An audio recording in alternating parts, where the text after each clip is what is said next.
Hi friends, welcome to our channel. ఈరోజు నేను SSC staff selection కమిషన్కి సంబంధించిన వన్ టైం రిజిస్ట్రేషన్ ఎలా చేసుకోవాలి ఏంటని అయితే నేను ప్రాసెస్ అయితే చెప్తున్నాను. ఇది చాలామందికి తెలియట్లేదు. ఇది వెబ్సైట్ అయితే చేంజ్ చేశారు. ssc.gov.in అని అయితే చేసుకోవాలి. చూడండి, ssc.gov.in అది ఎలా వస్తుంది ఏందనేది అయితే చెప్తాను. చూడండి, ssc.gov.in అని కొట్టంగానే మీకు ఇట్లా పేజ్ అయితే ఓపెన్ అవుతుంది. ఇట్లా పేజ్ ఓపెన్ అవగానే దీంట్లో ఇక్కడ పైన లాగిన్ ఆర్ రిజిస్టర్ అని వస్తుంది. లాగిన్ ఆర్ రిజిస్టర్ అని కొట్టంగానే ఇట్లా అయితే మీకు ట్యాబ్ అయితే రావడం అయితే జరుగుతుంది. క్యాండిడేట్ అని సెలెక్ట్ చేసుకొని ఇక్కడ మీకు లాగిన్ ఐడి లేదు కాబట్టి ఇక్కడ రిజిస్టర్ నౌ అని అయితే కొట్టండి. రిజిస్టర్ నౌ అని క్లిక్ చేయగానే ఇట్లా ఫామ్ అయితే ఇట్లా అయితే వస్తుంది. ఫామ్ మీకు పేజ్ అనేది అయితే ఇట్లా డిస్ప్లే అవుతుంది. డిస్ప్లే అవగానే ఇక్కడ కంటిన్యూ అంటే ఇక్కడ మనకి ఈ డీటెయిల్ ఈ నాలుగు రకాల స్టేజెస్ అయితే ఉంటాయి అంటున్నారు. వన్ టైం రిజిస్ట్రేషన్లో కంటిన్యూ చేయండి. కంటిన్యూ చేయగానే మనకి ఫామ్ అయితే ఇట్లా ఓపెన్ అవుతుంది.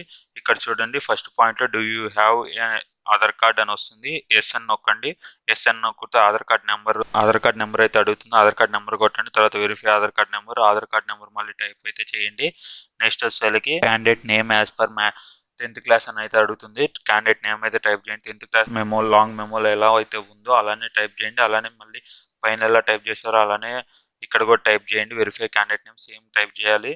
తర్వాత వచ్చేసరికి do you have ever changed the name అంటే మీరు 10th క్లాస్లో ఉన్నట్టు కాకుండా ముందే ఏమన్నా నేమ్ ఏమన్నా చేంజ్ చేసుకున్నా లేదా ఏదో మిస్టేక్స్ వల్ల నేమ్ చేంజ్ అయింది అనుకుంటే మాత్రం ఎస్ అని నొక్కి ఆ నేమ్ ఇక్కడే టైప్ చేయాలి. ఒక లేదు మొత్తం సేమే ఉందనుకుంటే నో అని అయితే క్లిక్ చేయండి. జెండర్ అయితే సెలెక్ట్ చేసుకోవాలి. నెక్స్ట్ పాయింట్లో అట్లనే వెరిఫై జెండర్, తర్వాత డేట్ ఆఫ్ బర్త్, తర్వాత 7th పాయింట్లో ఫాదర్ నేమ్. ఈసారి అన్ని వెరిఫై అయితే చేసుకోవాలి. 2 టైమ్స్ అయితే టైప్ చేయాలి. మదర్ నేమ్, తర్వాత వెరిఫై మదర్ నేమ్, తర్వాత వచ్చేసరికి మెట్రికులేషన్ ఎడ్యుకేషన్ బోర్డ్ అంటే 10th క్లాస్ మీరు ఏ బోర్డులో అయితే చదివారో ఆ బోర్డు పేరు అయితే సెలెక్ట్ చేసుకోండి. అది లాంగ్ మెమోలో అయితే ఉంటుంది. అదైతే సెలెక్ట్ చేసుకోండి. నెక్స్ట్ వచ్చేసరికి బోర్డు మళ్ళీ సెలెక్ట్ చేసుకోవాలి. నెక్స్ట్ వచ్చేసరికి 10th క్లాస్ రూల్ నెంబర్ అని అయితే అడుగుతున్నారు. మనకి లాంగ్ మెమోలో ఉంటుంది కదా, మీరు 10th క్లాస్ ఎప్పుడైనా అయితే పాస్ అయ్యారు అనేది 11th పాయింట్లో అడుగుతున్నారు. 12th పాయింట్లో వచ్చేసరికి ఇది 10th క్లాస్ అడిగారు కదా. ఇప్పుడు దీంట్లో ఏంటంటే మీరు 10th డిగ్రీతోన PG high level of education qualification మీకు హైయెస్ట్ క్వాలిఫికేషన్ ఏంటి, తర్వాత candidate mobile number, candidate email ID కొట్టేసి సేవ్ అండ్ నెక్స్ట్ అయితే కొట్టండి. ఒకసారి అన్ని వెరిఫై చేసుకున్న తర్వాత అయితే మళ్ళీ సేవ్ అండ్ నెక్స్ట్ అయితే కొట్టండి. నెక్స్ట్ వచ్చేసరికి ఇట్లా అయితే వస్తుంది. ఇట్లా పేజ్ అయితే ఓపెన్ అవుతుంది. ఫస్ట్ ప్రాసెస్ అయిపోయింది. మీ మొబైల్ నెంబర్కి మెయిల్ ఐడికి ఒక రిజిస్టర్ నెంబర్ అయితే వస్తుంది. మీ రిజిస్ట్రేషన్ నెంబర్ అండ్ పాస్వర్డ్ కూడా వస్తుంది. మొబైల్కి నార్మల్ మెసేజ్ వస్తుంది, అలానే ఈమెయిల్ కూడా వస్తుంది. ఏదైతే మొబైల్ నెంబర్ ఈమెయిల్ ఐడి ఇస్తారో అవి అయితే జాగ్రత్తగా చూసుకోండి. అవి మీ దగ్గర ఉండేటట్టు చూసుకోండి. దాంట్లో మొత్తం అయితే డీటెయిల్స్ అయితే పంపిస్తారు. రిజిస్ట్రేషన్ నెంబర్ వచ్చింది కదా మనకి, ఆ రిజిస్ట్రేషన్ నెంబరు మనకి పాస్వర్డ్ కూడా మెసేజ్లో వస్తుంది. ఆ పాస్వర్డ్ కొట్టి ఇక్కడ ఈ క్యాప్చా కొట్టేసి సైన్ ఇన్ అయితే చేయండి. నెక్స్ట్ స్టెప్ వచ్చేసరికి మనకి ఇట్లా వస్తుంది, సెట్ ఏ న్యూ పాస్వర్డ్ అని ఇట్లా పేజ్ అయితే ఓపెన్ అవుతుంది. ఇక్కడ మళ్ళీ registration number, password, old password అంటే మనకి ఆల్రెడీ మెసేజ్లో ఏదైతే వచ్చిందో అది టైప్ చేయాలి. తర్వాత ఇక్కడ న్యూ పాస్వర్డ్ అనేది మీరు పెట్టుకునేది మీకు ఏదైతే గుర్తుంటుంది, లేకపోతే మీకు ఏదైతే పాస్వర్డ్ వాడతారు కదా ఆ పాస్వర్డ్ న్యూ పాస్వర్డ్, అలానే కన్ఫర్మ్ పాస్వర్డ్. ఇక్కడ మీరు ఏ పాస్వర్డ్ అయితే పెట్టుకోవాలనుకుంటున్నారో ఆ పాస్వర్డ్ అయితే టైప్ చేయండి. నెక్స్ట్ వచ్చేసరికి సెక్యూరిటీ క్వశ్చన్స్. ఈ సెక్యూరిటీ క్వశ్చన్స్ ఏంటంటే 2 క్వశ్చన్లు అడిగింది.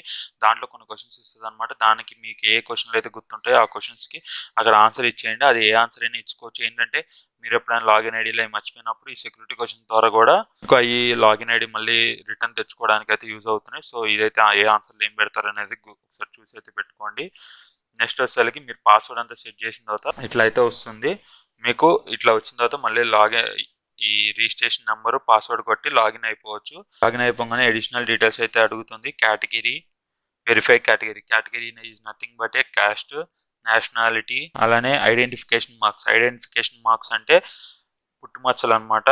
ఈ 10th క్లాస్ మెమో లాంగ్ మెమోలో అయితే ఉంటుంది. ఇక్కడ ఒకటి అడుగుతారు. మనకి 10th క్లాస్ మెమోలో మ్యాక్సిమం 2 ఇస్తారు.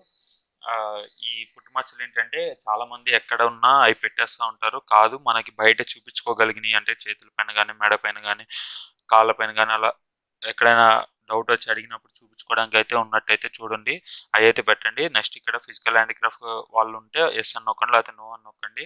ఈ కింద వాళ్ళ డీటెయిల్స్ అయితే అడుగుతారు. ఫిజికల్ హ్యాండిక్రాఫ్ట్ అయితే ఇక్కడ పర్మనెంట్ అడ్రస్, తర్వాత ప్రెజెంట్ అడ్రస్ టైప్ చేయాలి. Permanent address, present address same అయితే ఇక్కడ ఎస్ అని నొక్కితే సేమ్ ఇక్కడ పర్మనెంట్ అడ్రస్ లేదా టైప్ చేశారో అదే ఇక్కడ కూడా ప్రింట్ అయిపోతుంది ఆటోమేటిక్గా. నో అని కొడితే మళ్ళీ ఇక్కడ సపరేట్గా అయితే టైప్ చేసుకోవాలి. కొంతమంది పర్మనెంట్ అడ్రస్ వేరే ఉంటుంది, ప్రెజెంట్ అడ్రస్ వేరే ఉంటుంది. సో వాళ్ళ గురించి ఇట్లా అయితే ఉంటుంది. తర్వాత సేవ్ అండ్ నెక్స్ట్ అని నొక్కాలి. సేవ్ అండ్ నెక్స్ట్ అని నొక్కగానే డిక్లరేషన్ వస్తుంది. డిక్లరేషన్ ఇక్కడ ఈ పాయింట్స్ అయితే చదువుకొని ఇక్కడ ఐ అగ్రీ అని కొట్టి preview OTR is nothing but A one time registration. ఇదైతే ఓపీ ప్రివ్యూ అని కొట్టంగానే మీరు ఇప్పుడు దాకా ఇచ్చిన డీటెయిల్స్ అన్నీ వస్తే ఒకసారి వెరిఫై చేసుకొని క్రాస్ చెకింగ్ చేసుకోండి. క్రాస్ చెక్ చేసుకున్న తర్వాత అంతా కరెక్ట్ అనుకుంటే అప్పుడు డిక్లేర్ అని కొట్టేయండి. డిక్లేర్ అని కొడితే ఈ డీటెయిల్స్ అనేది మనం అయితే చేంజ్ చేయలేమన్నమాట. సో ఎవరైతే ఒకసారి ఇవన్నీ పైన ఈ డీటెయిల్స్ ఏవైతే కొట్టామో అవన్నీ ఒకసారి క్రాస్ చెక్ చేసుకొని అంతా కరెక్ట్ అనుకుంటేనే డిక్లేర్ అని నొక్కండి. తర్వాత మీ లాగిన్ ఐడి ఈ లాగిన్ ఐడి అంటే మీకు ఈ రిజిస్ట్రేషన్ నెంబర్ వస్తుంది కదా మెసేజ్లో, అది వస్తుంది. పాస్వర్డ్ ఏమో మీరు సెట్ చేసుకున్న పాస్వర్డ్ అయితే టైప్ చేసి మీరు ఇగో ఇప్పుడు ఇక్కడ మళ్ళీ ఇట్లానే పేజ్ ఓపెన్ అవుతుంది కదా. మళ్ళీ రిజిస్ట్రేషన్ అయిపోయిన తర్వాత మళ్ళీ మీరు మెయిన్ పేజ్కి వచ్చేసి లాగిన్ ఆర్ రిజిస్టర్ అని కొట్టంగానే ఇట్లా ఓపెన్ అవుతుంది కదా. మీరు రిజిస్టర్ నెంబరు పాస్వర్డ్ టైప్ చేసేసి క్యాప్చర్ టైప్ చేసి లాగిన్ అని కొట్టంగానే మీకు ఉన్న నోటిఫికేషన్లు ఏం అప్లై చేశారు ఏంటి అన్ని డీటెయిల్స్ అయితే దాంట్లో ఉంటాయి. మీరు అది అప్లై చేసుకోవాలి. ఇదైతే వన్ టైం రిజిస్ట్రేషన్ నెంబర్, ప్రతిసారి ఈ నెంబర్ పాస్వర్డ్తో అయితే లాగిన్ అవ్వాలి. ఈ వీడియో నచ్చినట్లయితే లైక్ చేయండి, కమెంట్ చేయండి, మీ ఫ్రెండ్స్తో పాటు షేర్ చేసుకోండి. Thank you for watching. Thank you.